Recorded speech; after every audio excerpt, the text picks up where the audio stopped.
बयानबाजी करने की आदत भारतीय जनता पार्टी के नेताओं की सगल में है। जो बजट आया है इसकी सराहना जितनी भी हो वो कम ही होगा। सुरेंद्र यादव में तो इतना मर्यादा है कि उन्होंने माफी मांग लिया लोगों से। भागवत मोहन जी ने भी तो कहा था कि सेना से बेहतर आरएसएस के संगठन को उन्होंने बताया था।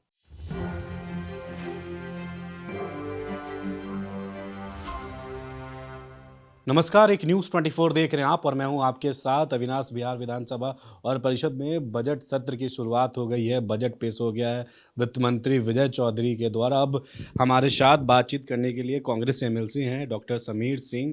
बजट पेश हुआ है बिहार में और क्या लगता है कि बजट में कुछ बिहार वासियों के लिए मिलेगा, क्योंकि विपक्ष तो अब ये कह रही है कि बजट जो है 0 सन्नाटा है, कुछ भी नहीं है बजट।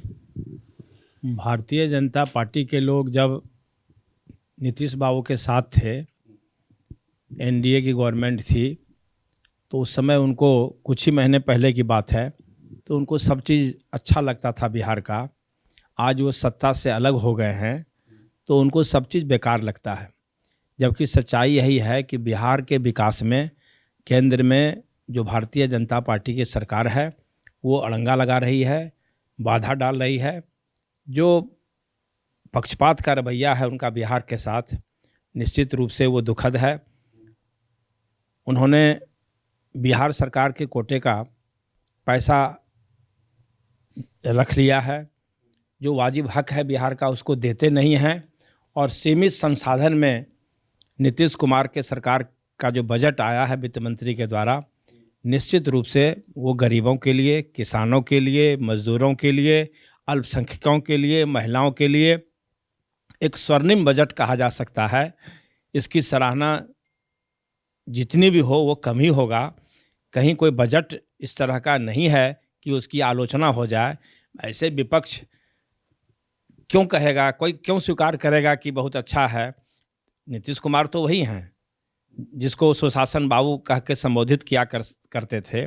आज कौन सी खराबी आ गई चंद महीने में नीतीश कुमार जी में कि आज आलोचना करना उनको पड़ रहा है?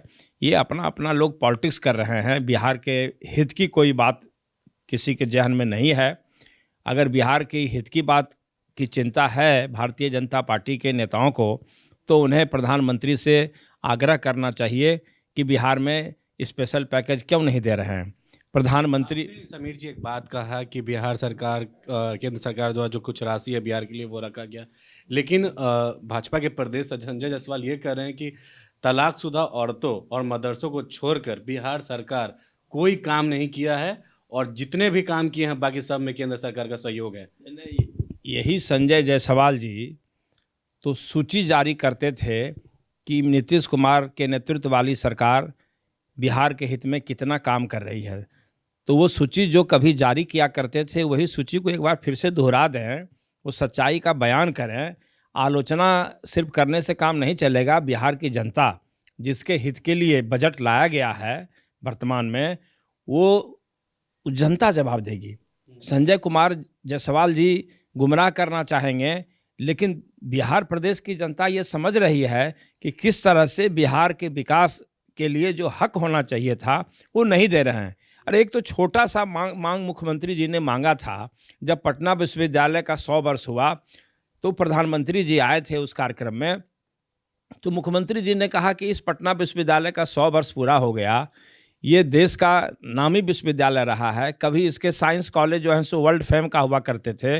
पटना कॉलेज दूसरा ऑक्सफोर्ड कहलाता था। आज वैसे विश्वविद्यालय को आप कम से कम सेंट्रल यूनिवर्सिटी का तो दर्जा दे दीजिए।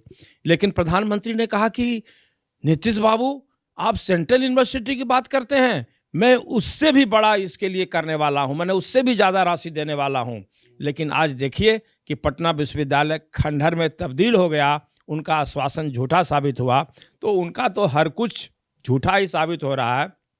बयानबाजी करने की आदत भारतीय जनता पार्टी के नेताओं की सगल में है, और हम समझते हैं कि अब उनकी एक तरफ विजय सिन्हा भी कह रहे हैं कि बिहार में चाचा भतीजा जिस तरीके से महागठबंधन की सरकार है केवल खेला कर रहे हैं, काम दोनों कुछ नहीं हो रहा है। और जिस तरीके से राजद कोटि से एक मंत्री हैं सुरेंद्र यादव, वो सेना का अपमान कर रहे हैं। इस पे वो लोग बोल रहे हैं कि त्वरित कार्रवाई होनी चाहिए। क्यों चुप है नीतीश कुमार? देखिए, सुरेंद्र यादव जी ने कहा था कि जो अभी उन्होंने निकाला है, नई नौकरी प्रणाली जो निजात किया है सेना में, उसके ऊपर बोला था उन्होंने, न कि सेना का अपमान किया था। लेकिन फिर भी वो बिहार सरकार के मंत्री हैं, इसलिए गरिमा में उनको होना चाहिए था। तो पार्टी के निर्देश पर उन्होंने क्षमा मांग लिया है, गलती का उन्होंने एहसास कर लिया है। ये तो हुई सुरेंद्र यादव की बात। लेकिन आरएसएस के प्रमुख भागवत मोहन जी ने भी तो कहा था कि सेना से बेहतर आरएसएस के संगठन को उन्होंने बताया था कि सेना को तो तत्परता आने में कई महीनों लग जाता है, लेकिन आरएसएस के लोग तो 3 महीने में मोर्चा संभाल लेंगे। यानी सेना का इतना कद छोटा करना, सेना का इतना बड़ा अपमान करना, ये तो आरएसएस के नेता ने किया था। तो भारतीय जनता पार्टी को सुरेंद्र यादव में तो इतना मर्यादा है कि उन्होंने माफ़ी मांग लिया लोगों से। लेकिन मोहन भागवत जी कब लोगों से माफ़ी मांगेंगे, ये भारतीय जनता पार्टी को जवाब देना चाहिए। सुधाकर सिंह है जो राजद से विधायक हैं, बार बार मुख्यमंत्री नीतीश कुमार पे सवाल खड़ा कर रहे हैं। अब तो फिर से सवाल खड़ा कर रहे हैं और अब तो ये कर रहे हैं कि मुख्यमंत्री को आगे बढ़ने से बढ़िया कि बिहार में राष्ट्रपति शासन लागू हो जाए। जब इस तरीके के बयान सुधाकर सिंह दे रहे हैं तो आखिर नीतीश कुमार चुप क्यों हैं और उन्हीं के नेता को बार बार अपने रिमांड में ले रहे हैं? देखिए, नीतीश कुमार जी गरिमा वाले नेता हैं, वो हर एक बात का जवाब देना उचित नहीं समझते हैं। चूँकि वो आरजेडी के हैं सुधाकर सिंह, तो उन्होंने आरजेडी से कहा है कि वो उचित कार्रवाई जो उचित समझते हैं वो करें। और इस पर मीडिया वालों के सवाल का जवाब में तेजस्वी यादव ने जो कहना था वो कह चुके हैं, इसलिए उन लोगों का अंदरूनी मामला है। आप कांग्रेस को क्या लगता है, क्योंकि आप लोग सहयोगी दल हैं और बार बार सुधाकर सिंह नीतीश कुमार पर सवाल कर रहे हैं, क्योंकि जबकि बिहार के मुख्यमंत्री वही हैं, उन्हीं के दल में वो भी हैं, आप लोग भी सहयोगी दल हैं, तो आखिर सुधाकर सिंह ऐसे क्यों बयान दे रहे हैं? क्या कोई मंशा है सुधाकर सिंह का, क्या लगता है? अब उनकी जो भी मंशा रहे, इसकी जांच होनी है। तेजस्वी यादव ने घोषणा कर दिया है, चूँकि राष्ट्रीय महासचिव राजद सिद्दीकी साहब अस्वस्थ हैं, इसीलिए तेजस्वी यादव जी कल ही उन्होंने कहा है मीडिया के समक्ष कि इसकी जांच होगी और न्यायोचित कार्रवाई होगी। वैसे एक आखिरी सवाल है, उपेंद्र कुशवाहा जो इतने बड़े वरिष्ठ नेता थे, जदयू को छोड़कर अब तो अपने पार्टी बना ली उन्होंने, रालोजद। अब पूरे बिहार में विरासत बचाओ यात्रा पे निकले हैं और ये कह रहे हैं कि बिहार की जो विरासत चली गई है, जो नीतीश कुमार विरासत को खत्म कर दे, उनको हम बचाने का काम कर रहे हैं और जदयू को खोखला बताया है कि कुछ भी नहीं है जदयू में। इसको कैसे देखते हैं? वो तो हमेशा जब किसी को छोड़ते हैं तो इसी तरह की भाषा बोलते हैं और उनकी आदत सी हो गई है।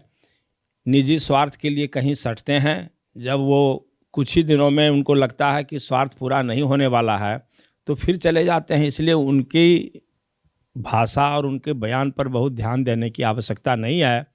और उपेंद्र कुशवाहा जी में हम समझते हैं कि अब राजनीतिक रूप से वो प्रभावकारी रह नहीं गए हैं इस बिहार प्रदेश में, इसलिए उनको अपने मर्यादा में होकर के बात करना चाहिए और नीतीश कुमार से उनका कोई मुकाबला तो मेरी समझ से है नहीं। ठीक है, ये थे हमारे साथ कांग्रेस के एमएलसी डॉक्टर समीर सिंह, जिन्होंने तमाम सवालों पर अपना तर्क रखा और जिस तरीके से बिहार की राजनीति में जो भी उलटफेर हो रहा है उसको लेकर बेबाकी से अपनी बातों को रखा। फिलहाल इस खबर में इतना ही। सहयोगी मदन के साथ मैं अविनाश, एक न्यूज़ 24 पटना।